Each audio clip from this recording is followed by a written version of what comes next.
first film I want to talk about is the Ultimate Triathlon. This is where you get to join Luke Taberski on a 2,000km adventure over 12 days going from Morocco to Monaco. During this film you get to experience his highs, his lows, and watch him push himself to and past breaking point on many an occasion. I would definitely give this a rating of 3 spoons out of 3. Okay, so my first film on this list is Will Stewart's London, Edinburgh, London.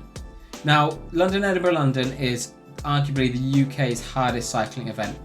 Taking part every 4 years, it's approximately 900 miles from London up to Edinburgh and back, fully self-supported, and you've got just 5 days in which to complete it. Now, Will Stewart's film follows the competitors on one of these Audaxes, and it's very emotional at some points. I will say that it is great to watch people from around the world come to the UK and compete in arguably the UK's finest long distance cycling event. So the next one I want to speak to you about is the Barkley Marathon's The Race That Eats Its Young. This takes ultra runners from around the world who come over to attempt to complete 5 20-mile loops in under 60 hours. The kicker for this is there is no GPS, there are no smart navigation, and the only way you can track how far you've gone and if you've stuck to the course is by locating the books en route and taking a page out. This was set up by Lazarus Lake, who is an ultra runner himself, and many years people attempt to go and complete this course, but there are some quite spectacular failures in the process. So my second film is also an ultra running film, Breaking 60, Challenging the Impossible. Now, Breaking 60 is where runners attempt to run all 4 trails in Hong Kong in under 60 hours, a race distance of a total of 298 kilometres. So, Fat to Finish Line is a documentary that takes 12 people who previously struggled with obesity and teams them up so they can complete the 200-mile Ragnar Relay race.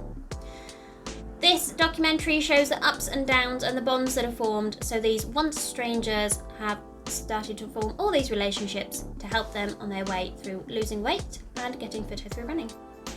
Jürgen Lett's 1976 classic, A Sunday in Hell, follows that year's Paris-Roubaix race.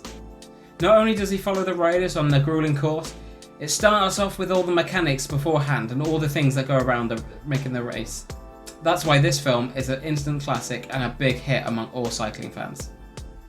Running for Good is a documentary that follows Fiona Oakes, a multi-world record holder in marathon running, who attempts to take on the challenge of the Marathon des Sables. Fiona Oakes owns and runs an animal sanctuary, and her main aim of completing the Marathon des Sables is to raise awareness for animals. She takes on this challenge and you get to experience everything with her as she goes through the Marathon des Sables. Keeping with the theme of the Marathon des Sables, our next film, Brothers in the Sand, follows the 5 white brothers as they reconnect in the desert, having been away from each other throughout the world in their various jobs. The 6-day 250k race tests some of them to their absolute limit. It's a fantastic watch for anyone fans of ultra running. Finding Traction is an ultramarathon documentary where you get to see Nikki Kimball trek on the 273-mile long trail in 4 days in an attempt to break a world record. During the documentary, we follow Nikki as she goes through the darkest of depths throughout these 4 days in an attempt to break the world record and try and do it as quickly as she can. You get to see just how far she pushes herself and if she manages it at the end. All in all, it's a very good documentary to watch. Really great, and you get some stunning views from it as well. The final film on our list is our only feature film, The Flying Scotsman, about Graham O'Brien. It tackles with the hour record and his own personal mental health issues. The film stars Johnny Lee Miller of Trainspotting and Elementary fame, Billy Boyd, Laura Fraser and Brian Cox. A fantastic cycling film suitable for any cycling fanatic in your life, ideal to add into their present pile for their next birthday.